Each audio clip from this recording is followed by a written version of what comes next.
नमस्कार। एजुमीट के इस डिजिटल प्लेटफॉर्म पर आप सभी का स्वागत है। जैसा कि आप सभी जानते हैं कि कक्षा 10 और 12 के हरियाणा बोर्ड की ओर से प्री बोर्ड की परीक्षाएं ली जा रही हैं। तो आज जो है इकोनॉमिक्स का +2 क्लास का पेपर था और बच्चे सभी एक चीज़ ध्यान करें कि जो ये वर्तमान के अंदर जो आपके प्री बोर्ड की जो परीक्षाएँ चल रही हैं, इनके अंदर बहुत कुछ ऐसा है जो आपको जो वार्षिक परीक्षा है उसके अंदर एज इट इज ऐसा कैसा देखने को मिलेगा।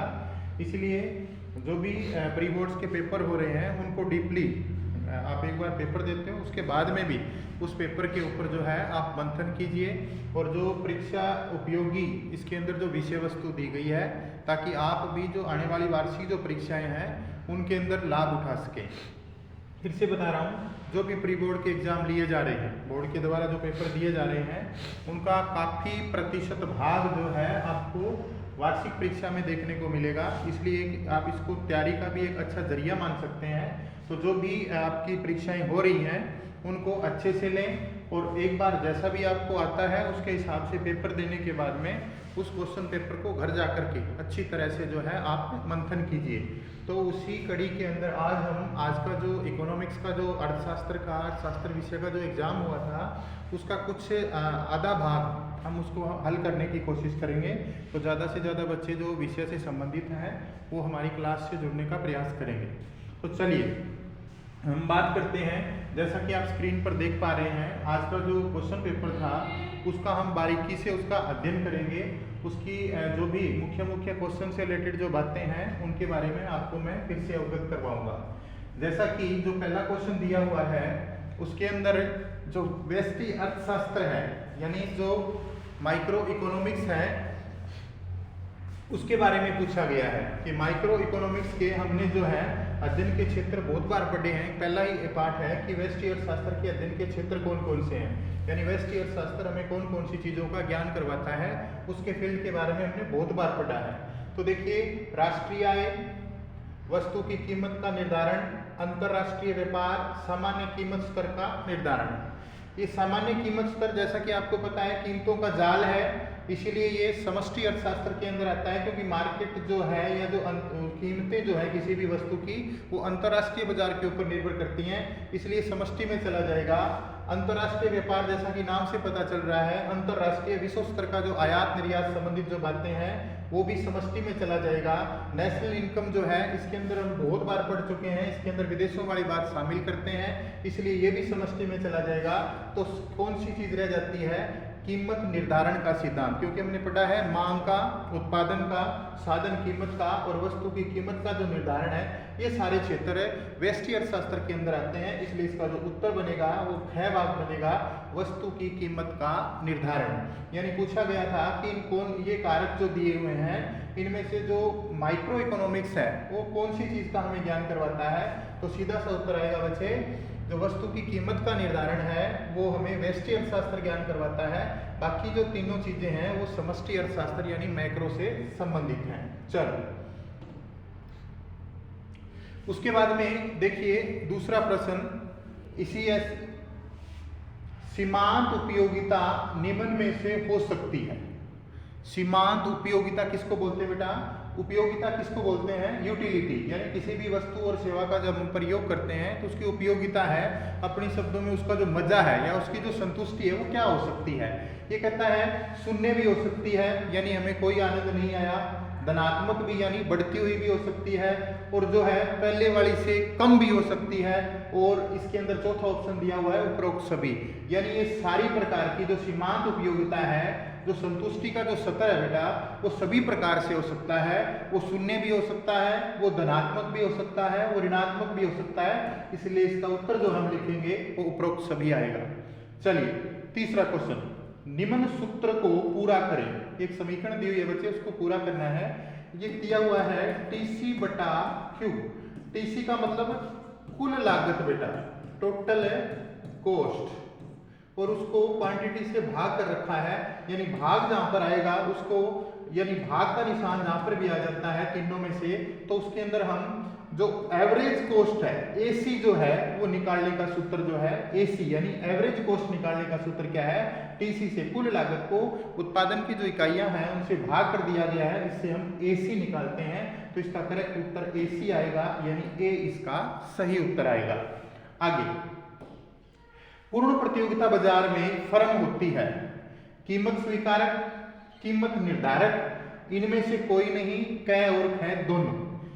कीमत का निर्धारण नहीं होता क्योंकि पूर्ण प्रतियोगिता बाजार में जो कीमत होती है बेटा वो कौन सी होती है, प्रचलित कीमत होती है, यानी कोई भी फर्म कीमत का निर्धारण नहीं करती, और जो प्रचलित कीमत है उसी को सभी फर्में जो है वो स्वीकार करती है, इसलिए इसका उत्तर आएगा कीमत स्वीकार। क्योंकि पूर्ण प्रतियोगिता बाजार में समरूप वस्तुओं के बहुत सारे क्रेता और विक्रेता होते हैं, तो यानी कीमत के ऊपर किसी भी फर्म का कोई नियंत्रण नहीं होता, क्योंकि वैसी समरूप वस्तुएं बाजार में और बहुत पाई जाती हैं। यानी जो बाजार में कीमत चल रही है उसका स्वीकार कौन सी प्रतियोगिता, पूर्ण प्रतियोगिता बाजार। नेक्स्ट, प्रतिफल के नियम किस सिद्धांत से संबंधित है, मांग, साधन कीमत, कीमत निर्धारण, उत्पादन। कारक व्यय साधन के प्रतिफल करवाए हैं, प्रतिफल का बढ़ता प्रतिफल समान, घटता प्रतिफल, यानी वो सारी चीजें किसके ऊपर लागू करती हैं, जब उत्पादन बढ़ती दर से बढ़ता है, उत्पादन जो है जब बढ़ती दर से बढ़ता है तो बढ़ते प्रतिफल का नियम, जब समान दर से बढ़ता है तो समान प्रतिफल का नियम, और जब घटती दर से बढ़ता है तो घटते प्रतिफल का नियम। तो प्रतिफल का नियम हमेशा किसके ऊपर लगता है, उत्पादन के ऊपर लगता है। इस बात को सभी बच्चे जो है वो ध्यान देंगे। आगे देखिए बच्चे, चल आगे दे रखा है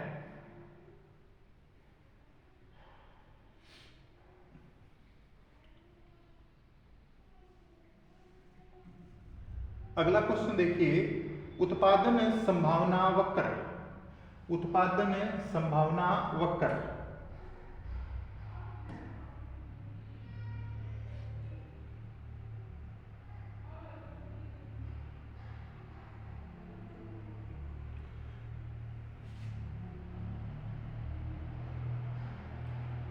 देखिए, उत्पादन संभावना वक्र होते हैं नतोदर या उन्नतोदर। उत्पादन संभावना वक्र है, नतोदर होते हैं या उन्नतोदर। क्योंकि मैंने आपको बताया था बच्चे कि जो एक तो उत्पादन संभावना वक्र का हमने ढलान किया था, ऊपर से नीचे हो गया, एक दिशा बाएं से दाएं होगी, और हम मूल बिंदु की बात करें, मूल बिंदु की बात करें तो उत्पादन संभावना वक्र जो है वो मूल बिंदु के नतोदर होता है। और जो नतोदर का मतलब क्या है कि एक वस्तु के उत्पादन पर दूसरी वस्तु का उत्पादन जो है वो निर्भर करता है, यानी एक वस्तु का उत्पादन अगर कम ज्यादा हो रहा है तो उसको प्रभावित दूसरी वस्तु कर रही है, क्योंकि साधन सीमित होते हैं। एक वस्तु का हम ज्यादा उत्पादन करेंगे तो दूसरी का हमें कम करना पड़ेगा। जब वस्तुएं प्रभाव डालेंगी तो उसे मूल बिंदु की नतोदर कहा जाएगा, और यहाँ पर वस्तुएं प्रभाव डाल रही है इसलिए नतोदर है। और याद रखना, तटस्था जो मानचित्र होता है उसके अंदर उपभोक्ता की संतुष्टि प्रभाव डालती है, इसलिए वो उन्नतोदर होता है। तो यहाँ पर जो उत्तर आएगा नतोदर, उत्पादन संभावना वक्र जो है वो क्या होता है, नतोदर। औसत आगम को कहा जाता है लागत और कीमत। आगम क्या होता है, वस्तुओं की बिक्री से, वस्तुओं की बिक्री से जो रकम प्राप्त होती है, और रकम कब प्राप्त होगी तो वस्तु की क्या लगेगी बेटा, कीमत। तो कीमत और रकम, आगम, दो सारी चीजें जो है वो एक ही चीज को प्रकट कर रही हैं, इसलिए औसत जो आगम है वो कीमत को प्रकट करता है। क्योंकि आगम की जो परिभाषा क्या है, वस्तुओं की संप्राप्ति, वस्तुओं की बिक्री से जो रकम प्राप्त होती है। 8वां क्वेश्चन देखिए, उत्पादन के शून्य होने पर भी जो लागत लगती रहती है, बहुत बार बताया बेटा, वो लागत कौन सी होती है, बंधी लागत है। जैसे भवन का किराया, हमने ट्यूशन पढ़ाने के लिए स्कूल खोला है, हमने जो बिल्डिंग है वो किराए पर ले रखी है, बच्चे आना स्टार्ट नहीं हुए लेकिन किराया हमें देना पड़ेगा। तो उत्पादन क्या है वहाँ पर जीरो है, फिर भी किराया दे रहे हैं, तो कौन सी लागत होगी, बंधी लागत। उम्मीद कर रहा हूँ इतनी चीजें आप समझ गए। चल, ये केस स्टडी संबंधित क्वेश्चन है बच्चे। इस पैराग्राफ को अच्छे से पढ़ना है, पढ़ने के बाद में इसके उत्तर अगर आप छांटोगे तो अच्छी तरह से आप इनके उत्तर कर पाओगे। कोई भी ऐसा नहीं है कि जिसके अंदर आपको ये चीजें समझ में ना आए। फिर भी अगर कोई दिक्कत आए तो आप जो है कमेंट बॉक्स में इसके बारे में आप मेरे से पूछ सकते हैं। पैराग्राफ को अच्छे से पढ़ करके केस स्टडी के क्वेश्चन है आप कर सकते हैं। 11वां प्रश्न देखिए बच्चे, 11वें प्रश्न में क्या कहता है कि निम्न तालिका की सहायता से औसत और सीमांत लागत ज्ञात करें। औसत लागत और सीमांत लागत ज्ञात करनी है बच्चे। ये तालिका दी हुई है, कुल लागत दी हुई है और उसके बाद में हमें औसत और सीमांत लागत निकालनी है। तो इसके लिए उत्पादन की इकाइयां दी हुई हैं, आपको सभी को बताया हुआ है। कुल लागत जब दी हो तो औसत और सीमांत निकालनी है। उसके लिए औसत जो एसी है यानी कौन सी लागत बेटा, औसत जो लागत है वो कैसे निकालते हैं हम, जो है जो आपकी टीसी है उसको हम उत्पादन की इकाइयों से भाग कर देते हैं। जैसा कि दिया हुआ है 0 से भाग करेंगे, 100 को 1 से भाग करेंगे, 150 को 2 से भाग करेंगे, 210 को 3 से भाग करेंगे और 290 को 4 से भाग करेंगे। तो ये जो है कौन सी लागत आ जाएगी, औसत लागत। हमें सूत्र याद रखना है TC बटा Q, आसानी से कर सकते हो। आगे सीमांत लागत। सीमांत लागत क्या होती है, सीमांत लागत की परिभाषा क्या है, किसी भी वस्तु की एक कम या अधिक इकाई का उत्पादन करने से टीसी में जो अंतर आता है बेटा, इसके लिए आपको सूत्र भी बताया है डेल्टा टीसी बटा डेल्टा क्यू, यानी दोनों में परिवर्तन का जो अनुपात होता है। और वैसे अपने शब्दों में याद रखने के लिए हम क्या करते हैं, दूसरी इकाई में से पहली इकाई को क्या कर देते हैं बच्चे, घटा देते हैं। जैसे 60 से ऊपर कुछ नहीं है, ये सीधा चला जाएगा। 100 में से हम 60 घटाएंगे, 150 में से 100 घटाएंगे, 210 में से 150 घटाएंगे, 290 में से 210 घटाएंगे। ये जो आपकी लागत है वो कौन सी लागत आ जाएगी, सीमांत लागत। तो दोनों में एक में भाग करना है बच्चे और दूसरे में घटा करनी है। घटा कैसे, दूसरी इकाई में से पहली इकाई को घटाते चले जाना है। सभी के मैंने सूत्र आपको अच्छी तरह से करवाए हुए हैं, क्लास में भी बहुत बार इसके ऊपर हमने डिस्कस किया है। चलो अब इसके बाद में आपके जो ऑप्शनल है और एक एक नंबर वाले क्वेश्चन जो हैं वो पूरे हो जाते हैं। उसके बाद में आगे की जो विस्तारित क्वेश्चन है उसकी हमें थोड़ी सी आपको डायरेक्शन दे देता हूं, कहाँ क्या लिखा है उसके ऊपर हमें विचार करना है। सारे क्वेश्चन जो हैं एज इट इज यहाँ नहीं करवाए जा सकते, इनके प्रति मैं आपको थोड़ा इशारा कर देता हूँ और आप जो है अच्छी तरह से इसको कर सकते हो। 12वां क्वेश्चन दिया हुआ है बच्चे, पूर्ति में वृद्धि तथा पूर्ति के विस्तार में अंतर बताओ। पूर्ति में वृद्धि तथा पूर्ति के विस्तार में अंतर बताओ। तो इसके लिए हमें सीधा से याद रखना है, जो वस्तु की कीमत है, कीमत से जो परिवर्तन होगा बच्चे वो पूर्ति का विस्तार और पूर्ति का संकुचन होगा। और दूसरी जो बातें हैं अन्य बातें, जैसे मांग में भी किया अन्य बातें जब प्रभावित करेंगी तो वो पूर्ति में वृद्धि और पूर्ति में कमी का कारण होगा। दोनों में अंतर क्या है कि पूर्ति का विस्तार और पूर्ति का जो संकुचन है वो हमेशा कीमत के ऊपर निर्भर करता है। कीमत में परिवर्तन होगा, पूर्ति विस्तारित होगी और संकुचित होगी। अन्य बातों में जब परिवर्तन होगा तो पूर्ति में वृद्धि और पूर्ति में कमी होगी। पूर्ति में विस्तार और पूर्ति में संकुचन को पूर्ति वक्र पर संचलन द्वारा दिखाया जाता है। और संचलन दो प्रकार का होता है बेटा, पूर्ति का विस्तार और पूर्ति का संकुचन। और पूर्ति में वृद्धि और कमी को पूर्ति वक्र पर खिसकाव द्वारा दिखाया जाता है। और खिसकाव दो प्रकार का होता है, पूर्ति में वृद्धि और पूर्ति में कमी। चलो सीमांत आगम का कुल आगम में संबंध की व्याख्या करें। हमेशा याद रखना है कि जो दोनों प्रकार के आगम हैं उनका जो अनुमान है वो TR यानी कुल आगम से लगाया जाता है। किसका, सीमांत और कुल आगम जो है उनके अंदर संबंध क्या है। तो कुल आगम से ही हमें सीमांत आगम का अनुमान लगाते हैं, यानी कुल आगम से ही सीमांत हो चाहे औसत हो, सारे जो आगम है वो हम कुल आगम से निकालते हैं। उसके बाद में संबंध क्या दिखाना है, जब कुल आगम में जो परिवर्तन होता है उसका सीमांत आगम पर क्या प्रभाव पड़ता है।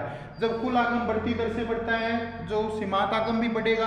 कुल आगम अधिकतम होगा तो सीमांत आगम जो है वो क्या हो जाएगा, शून्य हो जाएगा। और जब कुल आगम गिरना शुरू हो जाता है तो वो ऋणात्मक स्थिति में आ जाता है। क्योंकि सारी जो चीजें हैं वो कौन से आगम पर निर्भर करती हैं, कुल आगम पर। किसी भी अर्थव्यवस्था की केंद्रीय समस्याएं क्या है, अच्छी प्रकार से आप जानते हो। 3 समस्याएं बताई है, किन वस्तुओं का उत्पादन किया जाए, कितनी मात्रा में किया जाए। दूसरा है उत्पादन किस प्रकार किया जाए, किस प्रकार में हमें तकनीक बतानी है, श्रम प्रदान और पूंजी प्रदान। उत्पादन किसके लिए किया जाए, उत्पादन किसके लिए किया जाए, स्वयं उपभोग के लिए किया जाए या बाजार विनिमय के लिए किया जाए।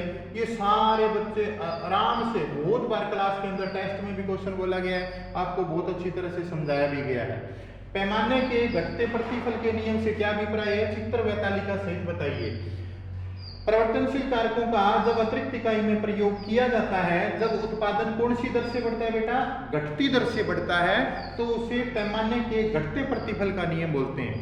सभी कारकों में पैमाने का प्रतिफल आपको पता है कौन सी अवधि में लागू होगा बेटा, दीर्घ काल में, जहाँ समय क्या है, ज्यादा है, और दीर्घ काल में सभी कारक परिवर्तनशील होते हैं।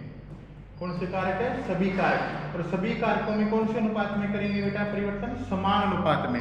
तो जब समान अनुपात में सभी कारकों में वृद्धि की जाती है और उत्पादन घटती दर से बढ़ता है, तो पैमाने के घटते प्रतिफल का नियम लागू होता है। लागू होने के कारण भी आपको मैंने करवाए हैं, आंतरिक हानियां और बाहरी हानियां, इनके ऊपर हमें एक्सप्लेन करना है और एक टेबल बनानी है जिसके अंदर हमें उत्पादन गिरते हुए दिखाना है, जहां पैमाने के घटते प्रतिफल का नियम लागू होता है। पूर्ति में परिवर्तन का संतुलन कीमत पर क्या प्रभाव पड़ता है। संतुलन कीमत क्या होती है बेटा, जहां बाजार में जिस कीमत पर किसी भी वस्तु की मांग और पूर्ति दोनों क्या होती है बेटा, बराबर होती है, उस कीमत को कौन सी कीमत बोलेंगे, संतुलन कीमत। यहाँ पर पूर्ति में परिवर्तन का संतुलन कीमत पर क्या प्रभाव पड़ता है, तो सीधा सा याद रखो बेटा, दोनों चीजें मांग और पूर्ति, मांग में कोई परिवर्तन नहीं है, पूर्ति बढ़ जाती है तो कीमत जो है वो क्या हो जाएगी बेटा, कम। मांग में कोई परिवर्तन नहीं है, पूर्ति कम हो जाती है, यानी खरीदने वाले ज्यादा होंगे और बेचने वाले कम होंगे, तो कीमत बढ़ जाती है। ये किसका प्रभाव पड़ेगा, पूर्ति में परिवर्तन का। उच्चतम कीमत, न्यूनतम कीमत बहुत बार हमने बताया है, एमएसपी के बारे में हमने जिक्र किया था। सरकार द्वारा जो कीमतें जो है न्यूनतम रूप से और उच्चतम रूप से, जो अधिकतम रूप से और कम से कम निर्धारित की जाती है, अच्छी प्रकार से क्लास के अंदर डिस्कस हुआ है। फिर भी अगर कोई प्रॉब्लम आती है तो आप उससे पूछ सकते हैं। चलो, मांग की कीमत लोच को मापने की कुल व्यय विधि। व्यय का मतलब एक्सपेंडिचर, खर्च होता है बेटा, और खर्च जो है सभी क्षेत्रों के अंदर, जो प्राथमिक क्षेत्र, द्वितीय क्षेत्र और तृतीय क्षेत्र है, सभी क्षेत्रों के अंदर हम जो है खर्च की यानी एक्सपेंडिचर या व्यय की गणना करेंगे, और व्यय की गणना करने के बाद में तीनों क्षेत्रों का जो व्यय काउंट करके अगर हम अनुमान लगाएंगे, वो जो होगा वो कौन सा, व्यय विधि। व्यय का मतलब क्या होता है, खर्च करना, और तीनों क्षेत्रों में खर्च लिखेंगे, प्राथमिक, द्वितीय, तृतीय, और तीनों क्षेत्रों में जो खर्च होता है उसकी गणना करके हम व्यय विधि द्वारा इसका कीमत लोच को व्यय विधि द्वारा हम माप सकते हैं। मांग के नियम से क्या अभिप्राय है, मांग के नियम के लागू होने के कारण बताओ। मांग का नियम, देखो बच्चे, मांग के नियम के बारे में क्या पढ़ते हैं हम। मांग के नियम में दो चीजें याद रखेंगे, कौन कौन सी, एक तो है बेटा कीमत और एक है मांग।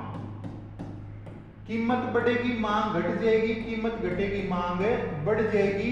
इस नियम को मांग का नियम कहते हैं। मांग के नियम के मैंने आपको अपवाद करवाए हैं, उसके अंदर आपको व्याख्या करनी है।